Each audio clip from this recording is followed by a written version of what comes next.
Welcome to the Terrible Podcast with your hosts from SteelersDepot.com, where you can find all your latest and greatest Steelers news. It's Dave Bryan and Alex Kozora, always lit, talking Steelers. And now, here's Dave and Alex.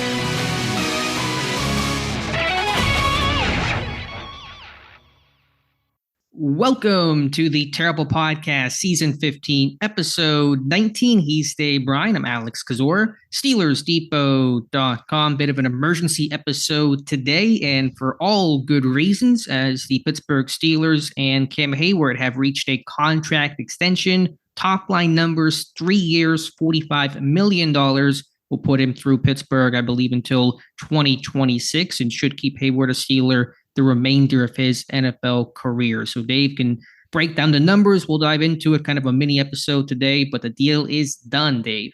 Yeah, we won't take up people's time, but just wanted to get something out there because I bet there's going to be a lot of misinformation to follow along with this. But look, this thing went kind of right along the ways that we thought it might, talking most of the offseason here. It sounds like, now, look, we're still waiting for exact numbers of the base salaries, but I think the way Jeremy Fowler, who broke the story, laid it out, it makes a lot of sense here. As you mentioned, the total value of the deal, 2024 to 2026, is $45 million. Cam Heyward was already set to earn $16 million in 2024. The new money of this deal is $29 million, and that will probably be distributed over 2025, 2026, probably either $14 million and $15 million base salaries, or $14.5 million and $14.5 million, or something along those lines. But in essence, what happened here is he was already scheduled to earn that $16 million in 2024. They turned a chunk of that into a signing bonus. It sounds like all but $1.21 million of it, because that's the minimum base salary he can have for his vested years in 2024. So you get the proration of that, which I believe the signing bonus should come in at $14.79 million, a base salary of $1.21 million. That makes the same $16 million in 2024. You just move the money around and given them a bulk of that as a signing bonus, and obviously made all $16 million of that fully guaranteed. It does not appear as though any guaranteed money past 2024. That's something else that we've talked about and didn't expect to happen. Barring anything coming in says otherwise, I would bet that's the case there. And yeah, in essence, his new money average actually drops down to $14.5 million. I think somewhere along the lines of one of the podcasts, we laid out either like $28 million or $29 million in new money. And it looks like it's coming in at $29 million. As far as cap savings in 2024, it sounds like his cap number will drop $9.86 million, which would be expected according to the way this thing's formatted. So, to be honest with you, I know people are all wringing their hands and all, but what this is, it's a glorified restructure, Alex. They restructured his 2024 money. Turned bulk of it into a signing bonus. They added on 2 new years to the deal that total out at $29 million. And once again, we'll have to see how that's split up over 2025 and 2026. And if there's, any of that money in 2025 that's broken down by a roster bonus in March, we'll have to see about that. But I think we just got, that's just that's the guts of it there overall. And it gives him the ability to play 2 additional years past this year. And it also gives the ability for the Steelers to cut bait, say, ideally you want him to sign this deal and you want him to play it out. That's the best case scenario. But, if there's a huge drop off or another injury in you can get out of this with minimal dead money charges, because his bonus proration now in 2025 and 2026 should be $4.93 million each of those years. So just a little bit under $10 million total at risk in dead money. So you hope that he plays it out, and But if he doesn't, let's say he only makes it through 2025, well, then the dead money charge is just $4.93 million for 2026. Which is peanuts to what the salary cap will be, a couple of years from now. So, Dave, congrats to you. I think you nailed this one the whole way in terms of the structure and the layout and the no new money aspect. And we're still waiting on some final details, but that seems to be the way this deal is set up. And you've compared it in the past. And is it still true that this is very similar to what happened to Heath Miller and Troy Polamalu about a decade ago? Is that a fair way to probably assess this contract? Yeah, obviously the numbers with Heyward's deal are much higher than the salaries were back then, but that's exactly what they did several years ago with Troy Polamalu and Heath Miller as part of it, because they needed that cap space that year. So it ended up being no new money for either one of those guys in that current year. They tacked on 2 additional years for both of them, and both of them, as I wrote in that post several weeks ago, ended up with lower new money averages. Which is indeed looks like is the case with Cameron Heyward. So yeah, the structure wise, they did the same thing with Cam Heyward that they did with Troy Polamalu and Heath Miller. The only difference is obviously the numbers are different because you're dealing with different variables and different base salaries. But what they did with Troy is they turned the bulk of his base salary that year into a signing bonus. And then added 2 years, and they did the same thing with Heath Miller. So everything. Look, this wasn't, for someone who follows it like I do, this wasn't kind of rocket science or heart surgery, to kind of figure out the course it may go. What took so long? Cam was probably wanting more new money in 2024 above the 16 million, but logic and his age and everything probably told you he wasn't going to get that there. So this thing went exactly the way I expected it to go. And now we just wait to find out the exact details of the structure of 2025 and 2026 as far as the base salaries in each of those years. And you think there could still be a potential roster bonus next March that may be included in this contract? It very well could be, but if it was, it would probably be what, $2.5–3 million. So let's say his take in 2025 was $14.5 million. Let's say you gave him a $12 million base salary and a $2.5 million roster bonus to equal up to that same. The total's not going to change. It's just how they break it up. And obviously, if you gave him a March roster bonus, that's that much quicker. He puts that money in the bank. You know what I'm saying? And a little bit of surety that I'll be a Steeler in 2025 and that gives you a little bit of comfort as well. Right. It acts as a trigger tying you to the franchise, because the franchise, it forces the franchise to make a decision on you in March. And then it also, for the players, more money in his pocket earlier in a calendar year on top of it there. So will it go that way? Who knows? I mean, that's really the only mystery left in this right now, is how they will actually structure 2025 versus base salary. And if indeed part of, if there's any roster bonus that takes away from the base salary. And that's why what you've laid out is so important. And I understand, because if you look at the initial tweet from Jeremy Fowler, 3 years, $45 million, $16 million signing bonus. His agency said it's the largest defensive contract signed by somebody his age, 35 or older in NFL history. That all sounds scary for a guy that is in his mid-30s coming off of brain surgery. But when you look at the details, the lack of guarantee money, as you laid out, the signing bonus coming from them reducing his base salary this year, it's just moving that money around. It's not new money.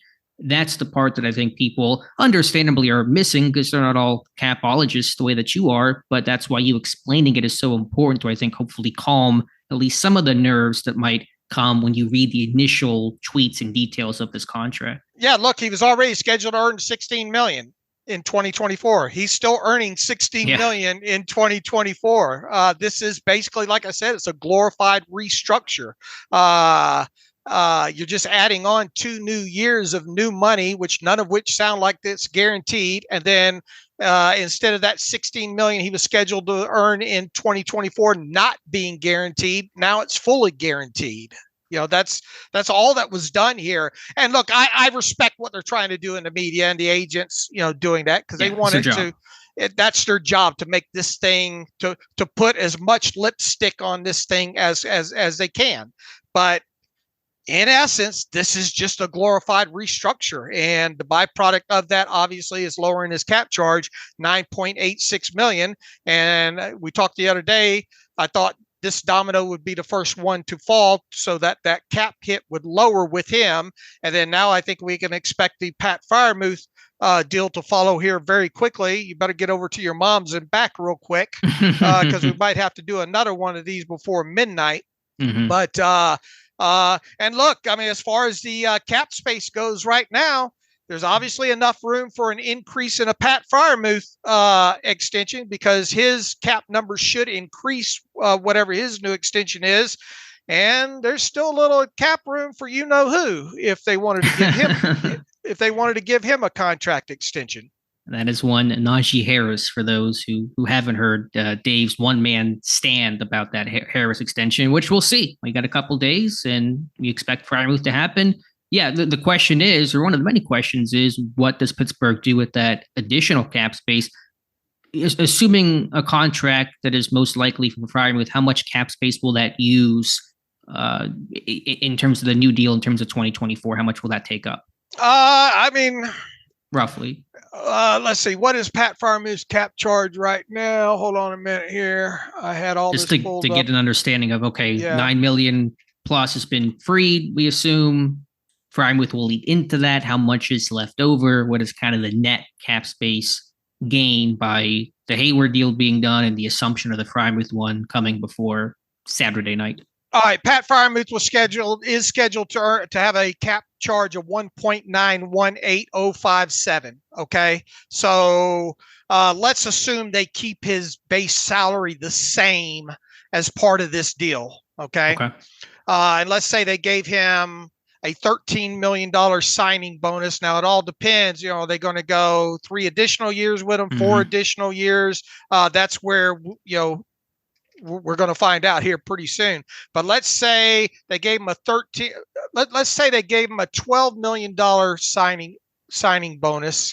Hold on a minute here. Let me break out the old abacus that Dave, I'm sure, has on standby. Yeah. Are we going a 3-year extension? Yeah, let's just do it at let's do it at 3 to start with. So you would take that 12 million, and you're adding on 3 additional years for a total of 4 years in total. If you divided that by 4, that would rise his cap charge by another $3 million, assuming they kept his base the same that way. So you would use an additional $3 million roughly on additional cap space above and beyond what it's set to be right now. If they kept Freiermuth's base salary the same, they signed him to a 3-year extension, and as a part of that extension, they gave him a $12 million signing bonus. So $3 million on top, that's about a $6 million net additional freeing of 2024 cap space after those 2 moves, assuming that happens the way that you laid it out with Freiermuth. Right. And see, going into even the Cam Heyward contract based, projecting out the rule of 51 and the practice squad and all like that. So this is prior to the Cam Heyward. Hold on, man. I'm trying to pull it up here real quick. Prior to the Cam Heyward deal, I had them roughly, let's call it 2.7 million. Let's call it $2.8 million in available salary cap space, and that's with the $5 million buffer in there. That's with the practice squad in there. That's all the post rule of 51 stuff as well too. All right, you take that 2.8, and what did I say they freed up with Cam Heyward? 9.86. So if you take that 2.8 and you add 9.86, that gives you 12.76 million, and we just used another 3 million. Heck, let's shoot high. Let's say they use $4 million in additional cap space with Pat Freiermuth as part of his deal. That still leaves you $8.76 million in cap space, and that's even after accounting for the $5 million buffer to go into the season with, and that also accounts for the $4 million practice squad as well. So you're going to tell me they're going to carry an extra what did I say? 8.7. $8.76 million in cap space into the season. Yeah, the question is that it's fun money. You could always roll it over, I guess, into next year, right? You could, if you're aggressive and make a trade for somebody at the deadline, if you're pushing, that's a possibility. And of course, there is the Najee Harris element as well. But that is going to be, I think, one looming question on the other side of this contract and the Freiermuth deal is what happens with that extra cash Pittsburgh has under the couch cushions. Right, exactly. Will they just go into the season with all that additional cap room, maybe thinking about a pre-deadline trade? That's quite plausible. Yeah, and then like you said, receiver. Right. So, and like you said, at the end of the season, whatever cap space they don't use, they can roll over. Now, here's the other thing: the whole cash conversation. This Cam Heyward deal did not use up any additional cash. In 2024. So whatever the signing bonus is for Pat Freiermuth will be new cash on the books for 2024. But even that puts them kind of behind the eight ball as far as cash spending goes for 2024.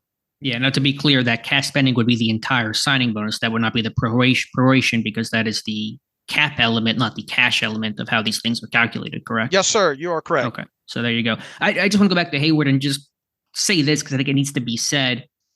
There is certainly a feel-good element to the Heyward deal getting done, and hopefully this cements his time in Pittsburgh and being a one-helmet guy to be able to be drafted as a Steeler, play his entire career in Pittsburgh, and retire as a Steeler. I think it's really poetic that Cam Heyward's first game post-contract is going to be in Atlanta on Sunday, the place that he grew up, place where his father played, place where Connor Heyward caught his first touchdown. It's where his dad is buried, and that was his home for so much of his childhood. And then he'll go back to Pittsburgh, which is his NFL home. I think that's really cool from that standpoint. But I say that to say this is not the gold watch for Cam Heyward. This is not the charity. You've been a great teammate, a great guy. Here's your one last contract. This is earned. This is a guy to me that can still play and play at a high level. I think even last year, despite being on one leg, he was his team's best defensive lineman. He was their best run defender. In camp this year, he looked healthy. He looked strong. He may not reach his peak of